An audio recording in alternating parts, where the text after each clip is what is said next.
Thank you for joining us once again for an episode of Resell Radio, where we interview Depop sellers, share their journey, and give you some insights to help you grow your own shop. Today, I'm speaking to Jack from Culture Force. He's a Depop seller that specializes in that Supreme, Palace, Stone Island kind of, that HYPEBEAST, streetwear, those big brands like that. And if you are interested in those brands, if there's the ones you sell, then this will be a useful episode for you. But also, if you want to learn from someone that's cultivated a really engaged, tightly knit community, you know, his following is really loyal and dedicated to the stuff that he does. He managed to build that on his Instagram page, and I've been really impressed by it. One of the reasons I wanted to get him onto the podcast. Make sure you leave a comment below and let us know what you liked, what you didn't like, any topics you want us to explore in the future, little moments, leave a timestamp that you thought were good. You can see from all the other videos, we've read every single comment, we replied to all of them, and we're using that to improve how we do things going forward. So without saying anything more, enjoy the episode, leave a comment, let us know what you think. So why don't we start with how Culture Force began for you? Obviously, it's quite a successful brand now, done over 1,000 sales, but I think when people look at what you've done, you hit a niche really well, you clearly know a lot about clothes, it's hard to bridge the gap. So take us back to when you first started and what that was like. Yeah, so basically I started on Depop as like just a buyer, and I just used to want to be like, a lot of my mates who were like at like 17, 18 were really into Supreme and like wanted to be like a bit of a hype beast and stuff. And I didn't have the money to do that. I just wasn't working, so I didn't have a job. And then I turned to Depop for like buying the cheaper clothes, like pre-owned streetwear and stuff like that. And although I wasn't selling then, it just kind of like, I don't know, I just kind of got used to the app. I really engaged with the app. I engaged with the community. I learned how it all worked. And then I started selling a little bit. So I would like buy the odd Supreme piece and sell it on for an extra 10, 20 quid. And then that would kind of happen for the next so that was like what, 2017, and then that would happen for the next like kind of 2.5 years, and then come January 2020 I started doing this properly, and in the last year it's just gone a bit mad, like buying and selling, and it's just basically gone up a proper level, and it's now, like you said, it's a brand. It's like, you know, all that's kind of been sorted. So would you say in the last year that's when you started treating it like an actual business, trying to turn a good profit? Yeah, so I got Culture Force was only made in January 2020. So it was originally, before that, it was my personal Depop account, which probably had about maybe 200. I don't know, maybe 200 sales. I think it's about 200. Yeah. Okay. So what led you to doing the kind of HYPEBEAST, Supreme, Stone Island, that kind of stuff? To be honest, it's just I spent like ages trying to I just spent ages engaging with brands like Supreme and like that kind of genre. And then I guess that was probably the community I knew the most about. And there was also, that was the community I knew how to make a lot of money on. Like, you see a lot of Depoppers do like Nike and Adidas and stuff. Like, I just don't really understand Nike, the hype around it. And like, I guess people have the same view on Supreme. Like, when I see a particular Supreme item, I know it's worth X amount, while they see a Nike item and they know it's like worth Y amount. And I just that's where Depop is a little bit uneven. There's not that many people like me who do. Don't get me wrong, there is like a fair amount of us who sell like Supreme and streetwear or whatever. But the majority on Depop don't really cater to what I do. Yeah, so would you say that kind of inside understanding of the Supreme community, that is what's helped you build the brand so quickly? Yeah, definitely. And I think just like my general knowledge on the brand, man. Yeah, because I've been looking at like doing Supreme myself, but it's, you know, I like it, but I'm not really into it, you know? Yeah. I'm not going to be able to compete with the Culture Forces of the world who really know this shit. I'm just trying to flip a couple of things for money and I'm not really going to get it. But it's like you said, the brands I am familiar with, like Nike and Kenzo and Stone Island, I can do well on them because I know a lot about them, I wear them. So yeah, I find that helps. As specialising in a specific thing being beneficial for you, have you ever tried other things other than Supreme and that sort of stuff? Yeah, so in the summer I kind of joined like the bandwagon and tried to like get into Nike and like kind of college sweatshirts, like more like vintagey and stuff, because then I was just like focused on sales, you know. I just wanted to get loads of sales. I didn't really care about what the brand looked like. I didn't really care about this like target market or niche or audience or anything like that. So yeah, I would buy up like, I don't know, like 100 sweatshirts, like unbranded vintage sweatshirts, and for like £4 a piece from like wholesalers, right? And then I would sell them for like tenner, maybe a little bit more, depending on the design and stuff. But I just had I had so much stock, and I just really didn't enjoy it, and it just wasn't stock I like wanted to have. And it just that was where the problem kind of occurred. I just simply wasn't stocking stuff I wanted. And I didn't know about it really. You know, I just wanted, the only thing in my mind was sales, and obviously that is wrong. I just kind of wanted to get to that like 1,000 sale mark, and I did. But I mean, you know, it wasn't what I wanted it to be. You know. Yeah. No, I'm 100% in the same place, man. I just bought like 4 boxes of wholesale because I did a good month last month, so I thought I'd experiment a bit. And yeah, man, I got 50 joggers. They were like £4 a piece, but it's just so dead photographing these shitty Umbro joggers from the 80s. That, you know what I mean? Like, there's just no. It takes a lot of work at the end of the day, but it doesn't feel like work if you're finding sick shit. And then actually, I kind of like that hoodie, so I might keep it for a bit, like this Kenzo. But yeah, when you're just slogging through shit you don't like for money, it gets boring hella quick, man. Yeah, I know, it's annoying, bro. Like, I don't know, I just feel that I think like it's really cringe and stuff, but whatever your job is, you've got to enjoy it. And like, I think a major part of Depop is like you've got to stock the stuff you like or like have a passion for. Because like when we spoke last time, we spoke about the Supreme TNF jacket on my page, which is obviously, it's really expensive, and that hasn't sold since the last time I spoke to you, and that was like, I don't know, a couple of months ago or something. But I don't mind if that hasn't sold, because it's like, it sounds weird, but I don't particularly have a problem with it just kind of sitting there, because I know it will sell, and I know the demand's always going to be there. And it's like, I don't know, there's just something about it, about garms like that have kind of a more of a personal value to me. Do you know what I mean? Yeah. As opposed to when you've got 20 items up that you know are shit and you don't like, and you want to get them off your, like, I've got these old vintage shirts. I've never worn a shirt in my fucking life except for work, yeah. And I've got 20 of these shirts on my shop, and I fucking hate them, bro. But I need them on there because I got to sell. I've got to get the money back. But I know. I learned that lesson this month. I'm definitely with you there. So one of the things I'm interested in is your Instagram, because I think that you and a couple other people, you know, we got Jack Dainty, we got Callum Cupboards, very, very good at building a real audience, real community.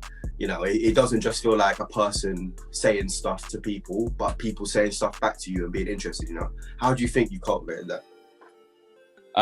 So what I think a big thing for that was that, like, obviously going back to the Supreme point, was that like I put on my, like, a couple of months, well no, like, I don't know, like 7 months ago or so, I started like putting Supreme predictions for the drop, like resale predictions on my stories. And that really engaged the Instagram algorithm and got people replying to me. And that, obviously, the more replies you get off your story and the engagement, it kind of boosts your Instagram just naturally.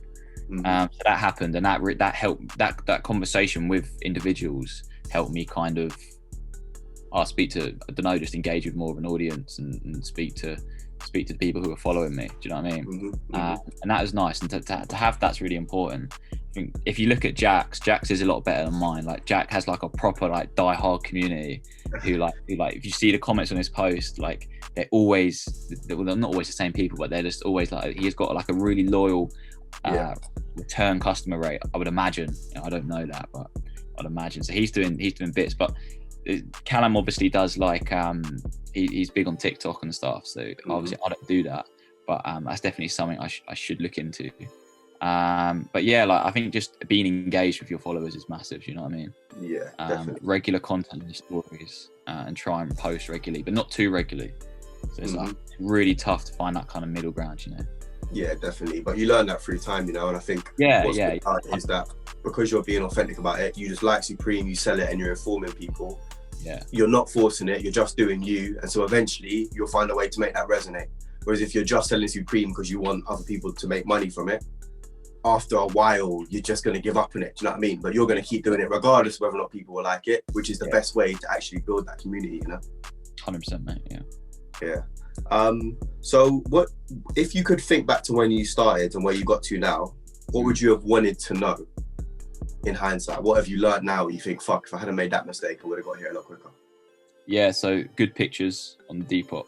like so in terms of Depop and the Instagram posts, good quality content, and in terms of photos, and going back to the point about stock, like don't focus on sales, because you can still get like Depop verified within the revenue amount, so you don't have to hit like a particular sales like they say you do. You can also hit, it's like 2K a month or something, isn't it? Yeah. And that's really easy to hit if you're on it. You know, you don't even need to be that on it. You just need to just I don't know, kind of plug away at it and put a little bit of time each day into it.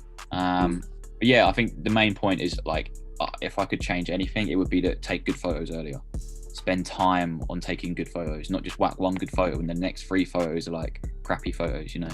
Yeah. No, I agree with you there, man. So what you said about time there, is this something that's taken up a lot of your time? Is it a little side hustle for you? So I'm at uni at the moment. Well, I'm doing it virtually at home. But it is pretty much, yeah, I would say it's part-time, but I spend an awful lot of time doing it.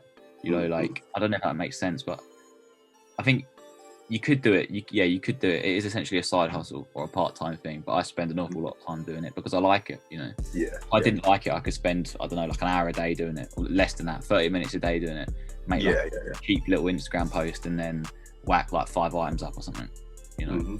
Yeah, there's different levels to it, you know? There's people that are using this to build their own brands, move away from Depop. There's other people that just want to make 500 quid on the sides, and there's nothing wrong with either one of them, you know? But obviously, as you move towards one end of the spectrum, the time commitment goes up. So yeah, that's it, man. Yeah, man. So sourcing for your shop then, I know people don't like to give away suppliers and that, but could you talk through roughly what you do to find this stuff and hang up your shop?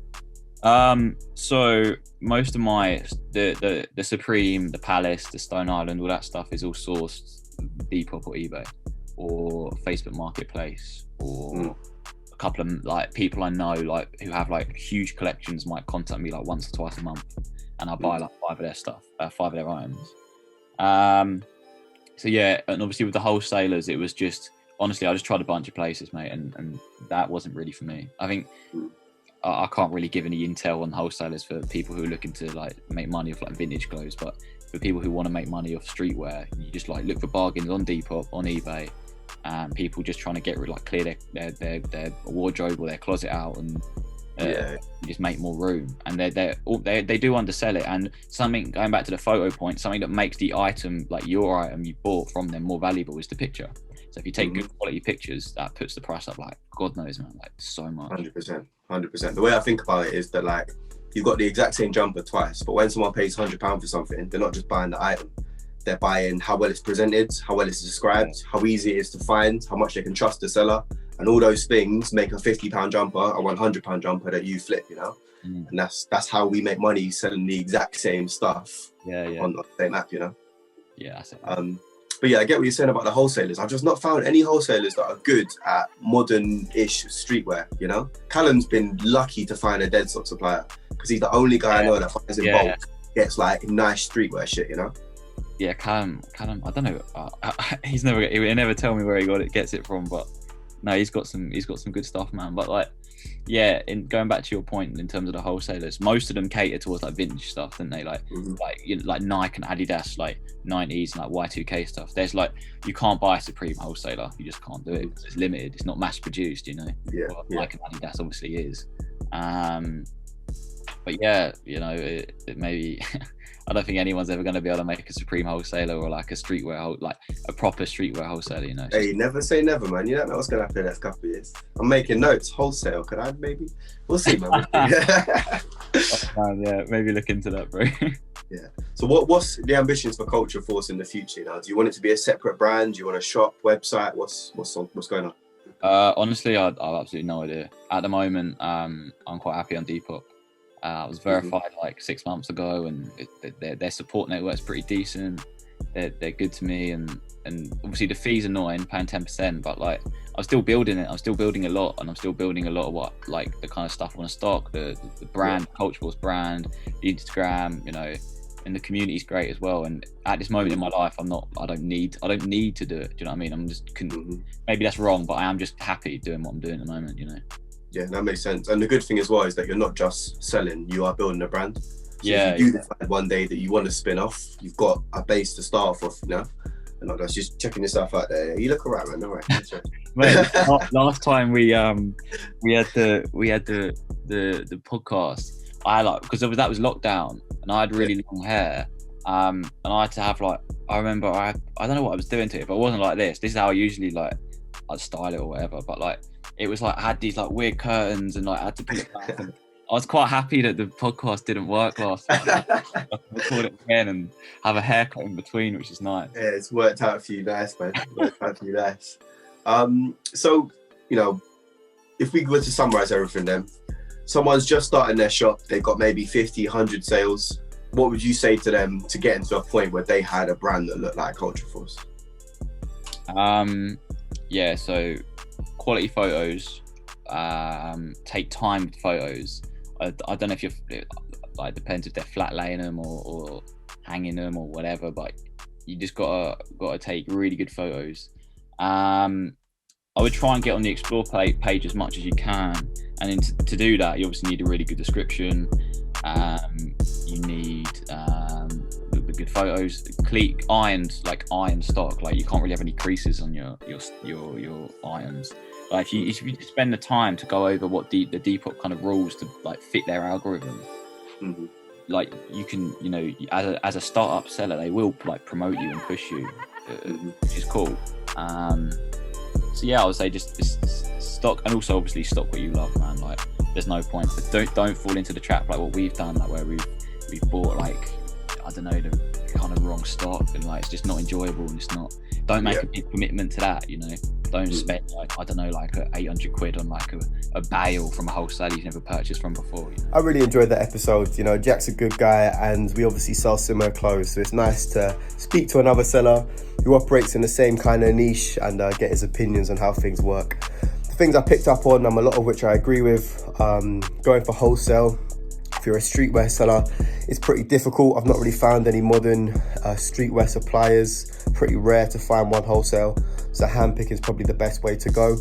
And yeah, dabbling into other things like vintage wholesale. If you're not really into those kind of clothes, the work gets long, it's not engaging, and it just takes all the fun out of it for me. The other things that Jack picked up on, like the quality of the photographs, that's super important. You know, you can have the exact same item, but if you describe it right, if you have nice clear photographs, well edited, add loads of value to the item, and you can sell for higher prices. Make sure you check Jack out, Culture Force on Instagram and on Depop. Get involved in the content that he releases, and remember, anything you like from the episode, let us know what it is in the comments below, and then we can keep making more of it, keep improving it for you, and keep adding value to everyone watching the videos. Thanks for watching, thanks for giving us the time, keep hustling, and good luck with your shop.